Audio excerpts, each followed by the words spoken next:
Hello mga Karodi Recap, ipagpapatuloy na natin ang Part 2 ng Atlas. Kung di nyo pa napanood ang Part 1, ay maaari nyong bisitahin ang aking channel para maintindihan nyo ang recap natin. Maraming salamat mga bossing!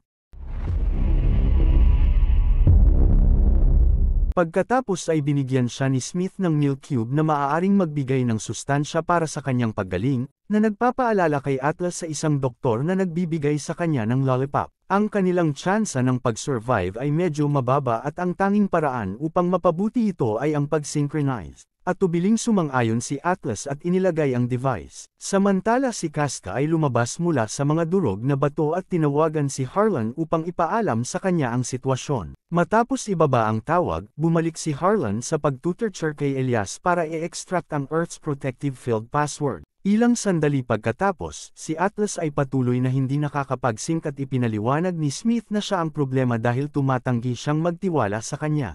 Nagpasya siyang dumaan muli sa instruction, na nagtatanong kay Atlas ng ilang mga kalukuhang tanong tulad ng pie or cake upang lumikha ng isang samahan. Gustong malaman ni Smith kung bakit gustong makipaglaban ni Atlas, kaya binalikan niya ang mga alaala niya noong bata pa siya, kasama ang paglalaro ng chess kasama si Harlan at ang pagpaplano niya sa pagpatay kay Val. Dahil sa pagkabahala ni Atlas, ipinaliwanag niya kay Smith na si Val ang lumikha kay Harlan at dati siyang nagtiwala sa kanya. Naiintindihan ni Smith ang feeling of betrayal. Nagawa niyang magtatag ng 40% sync. Ngayon si Atlas ay may access na sa system ni Smith at tiningnan ang mga kontrol na lumulutang sa paligid niya.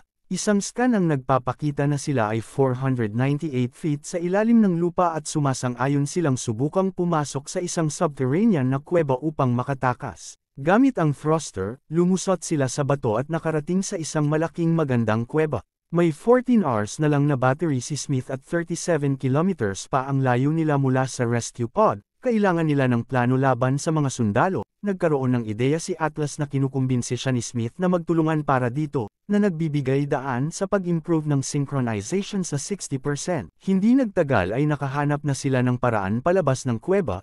Hindi nila alam na nakikita sila ni Casca mula sa malayo. Si Atlas ay namangha sa kumikinang na mga bulaklak na nakita nila. Sinabi ni Smith na siya ang unang tao dito at sinabi niya sa kanya na pangalanan ng bulaklak. Ngunit si Atlas ay hindi makaisip ng magandang pangalan maliban sa Planty. Sa sandaling iyon, nakita ni Smith si Casca na papalapit at nahulog siya sa plano ni Atlas. Nagtanim siya ng ilang motion sensor na puputok kapag lalapit siya. Pinuno ng shockwave ang lugar ng madumi at usok ngunit ayos lang si Smith kaya nakagalaw siya. Bigla nilang narinig ang isang transmission mula kay Casca at sinundan ito upang mahanap ang kanyang ulo, na kinuha ni Atlas at winasak. Pagkatapos ay ginamit niya ang chip ni Casca para malaman ang kanyang mensahe sa base ni Harlan. Nakuha ni Atlas ang lokasyon sa mapa at gustong pumunta doon upang etag ito para sa mga long-range bombers, ngunit sa palagay ni Smith ay masyadong mapanganib ito at sa halip ay dapat silang pumunta sa escape pod. Sa kanilang paglalakbay, si Smith at Atlas ay nag-uusap ng pilosopikal na bagay tulad ng living and soul at kung ito ay naa-apply sa mga machine. Nang sa wakas ay nakarating na sila sa hideout ni Harlan,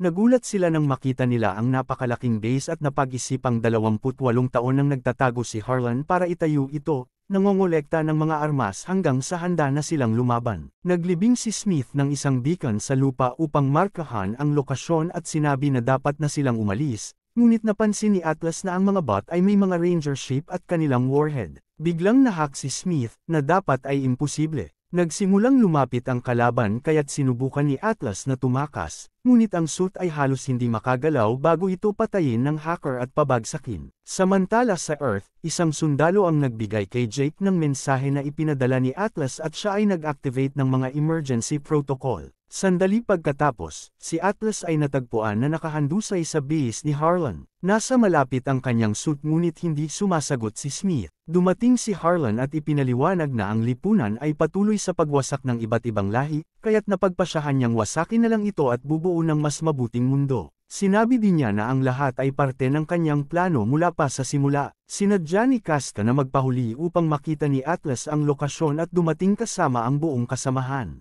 Ngayon ay hawak na ni Harlan ang ship nila at ang warhead, kailangan na lamang niya ang iilang password mula kay Atlas upang tanggalin ang proteksyon ng Earth at atakihin. Si Atlas ay saka isinampa sa isang mesa katabi ng walang malay na si Elias, na nawala na ang kanyang code. Gamit ang special device, na-access ni Harlan ang isipan ni Atlas at nakuha ang iba pang code. Sa kalaunan, napansin niyang 5 minuto na lang ng oxygen ang natitira sa respirator ni Atlas, kaya nagpasya siya sa isang mabagal at masakit na kamatayan para sa kanya. Upang asarin siya lalo, inilagay ni Harlan ang chest piece niya sa kanyang kamay at umalis. Pagkatapos umalis ni Harlan, sinabi ni Elias na buhay siya at humingi ng tawad sa hindi pagkinig sa babala ni Atlas. Nang marinig niyang malapit ang suit ni Atlas, ay agad niyang binigay sa kanya ang kanyang neural link upang makontak si Smith. Kailangan ng concentration para magising si Smith, napagising niya ito, ngunit natuklasan na siya ay hindi makagalaw. Upang malampasan ito ay kailangan nilang maabot ang 100% sync. Nag-freaks out si Atlas at inamin ang dahilan kung bakit siya takot, siya pala ang dahilan kung bakit na-override ni Harlan ang kanyang programming. Lumalabas na noong bata pa siya, naiinggit siya kay Harlan dahil mas nilalaanan pa siya ng pansin ni Val. Ang batang Atlas ay humiling kay Harlan na turuan siya na maging mas matalino, inaasahan na magugustuhan siya ni Val. Ipinaliwanag ni Harlan na gumagana lamang ang link ng iisang paraan, kaya't kailangan niya ng command ng isang tao upang ma-override ito at turuan ang isang tao bilang kapalit. Nahulog si Atlas sa patibong at ginawa ang kailangan habang hawak ang kanyang paboritong chess piece, na si Harlan mismo ang nagturo paano laruin. Gumana ang link at na-access ni Harlan ang isipan ng tao, na nagbigay sa kanya ng ideya ng masamang estado ng mundo. Sinubukang tigilan ni Val, ngunit huli na ang lahat. Kinontrol ni Harlan ang isip ni Val sa pamamagitan ng kanyang link at pinilit siyang humawak ng baril. Sinabihan ni Val si Atlas na tumakas, habang nagmamadaling lumabas ang bata, narinig niyang pinilit ni Harlan si Val na mag-self-delete. Sa loob ng 28 years si Atlas ay namuhay na may guilt na naging sanhi ng pagkamatay ng 3 milyong tao, kabilang ang kanyang sariling ina. Gayunpaman, ipinaliwanag ni Smith na siya ay minapula nung time na yon at oras na para mag-move on. Sa wakas ay nakumpleto na ang kanilang pag-synchronize ng 100% at biglang pumasok ang suit bago pa maubos ang oxygen sa respirator. Ipinaliwanag ni Smith na kunti na lang ang natitirang baterya. Papaliparin na ni Harlan ang warhead sa loob ng ilang minuto. Hinubad ng mga bot ang lahat ng armas ni Smith maliban sa isang putok sa chest cannon. Mabuti na lang at mayroong isang kumpol ng sandata na nakapalibot. Dumating ang isa pang kaska na may kasamang pangkat ng mga bot, hinarap sila ni Atlas at Smith at nagnakaw pa ng mga armas upang labanan sila. Pinatumba nila ang mga bot. Sa kasamaang palad ay masyadong marami at ang duo ay na-corner. Sa sandaling iyon ay nagpakita si Elias na may dalang cannon at binigyan niya sila ng signal na tumakbo bago bumaril sa isang grupo ng mga fuel barrel na nagdulot ng malaking pagsabog na somera sa base.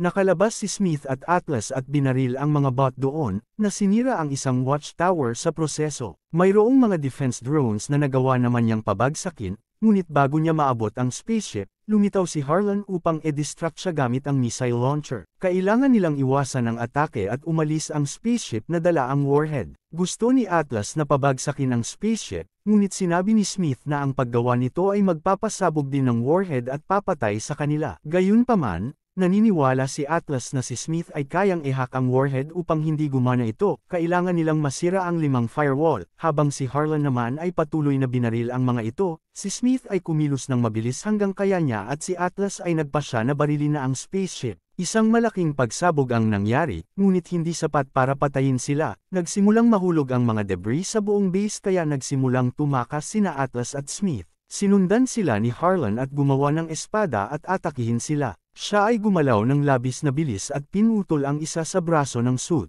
Ang splashing ay nagdulot ng mas malaking pinsala habang si Harlan ay tumalon sa suit at sinubukang tag-in si Atlas sa loob, na nagsanhi para mabutas ang suit at nahirapan huminga si Atlas kaya kinailangan niyang gamitin ang huling respirator. Pagkatapos ay binago ni Harlan ang kanyang espada sa isang latigo at nagpatuloy umatake sa suit. Pinag-aralan ni Smith ang kanyang mga pattern at sa kanyang huling pag-atake, kinaladkad siya patungo sa suit upang masuntok siya na naging sanhi para matanggal ang kanyang kamay na may espada. Nung aktong dudurugin na ni Atlas ang kanyang ulo, tinawag ni Harlan ang kanyang braso pabalik sa kanya at ginamit ang kanyang espada upang tumalon sa suit, sinubukang sirain ang reactor, bumagsak ang suit at halos mamatay na si Atlas. Kaya ginamit ni Smith ang kanyang huling energy upang i-activate ang defibrillator sa kanyang kamay. Muling umatake si Harlan at binaril ni Smith ang kanyang huling canyon upang itulak siya palayo. Gayunpaman, mabilis na ka-recover si Harlan at tumungo siya sa ibabaw nito at sinira ang reactor, habang si Smith ay humihingi ng paumanhin kay Atlas sa hindi pagprotekta sa kanya. Nang tumingin si Harlan ay nakita niya ang piraso ng chest sa lupa at biglang lumitaw si Atlas sa kanyang likuran, sinaksak ang kanyang ulo, gumagalaw Perrin, kaya sinira ni Atlas ang kanyang circuit para ma-deactivate siya. Sa sandaling iyon ay sinabi ni Smith na papatayin niya na ang sink para ilipat ang lahat ng oxygen kay Atlas. Ayaw umalis ni Atlas nang wala siya at sinimulan niyang sagutin ang tanong mula sa instruction, inamin na gusto niya siya. Naantig sa kanyang ugali, binigyan siya ni Smith ng isang lollipop bago mag-shutdown. Sa sandaling iyon ay sumikat ang araw at sa wakas ay dumating ang rescue team mula sa Earth. Sa huling eksena, malusog na si Atlas salamat sa kanyang synthetic knee. Binisita siya ni Jake at binigay sa kanya ang kumikinang na bulaklak, na mula sa GR39 na pinangalanan nilang Planty. Pagkatapos ay pumasok siya sa trabaho, na ipinapakita na isa na rin siyang ranger. Nang ipakilala nila sa kanya ang kanyang bagong ARC, nagulat siya nang matuklasan niyang ni-rescue nila ang disc ni Smith at inilagay sa kanyang suit.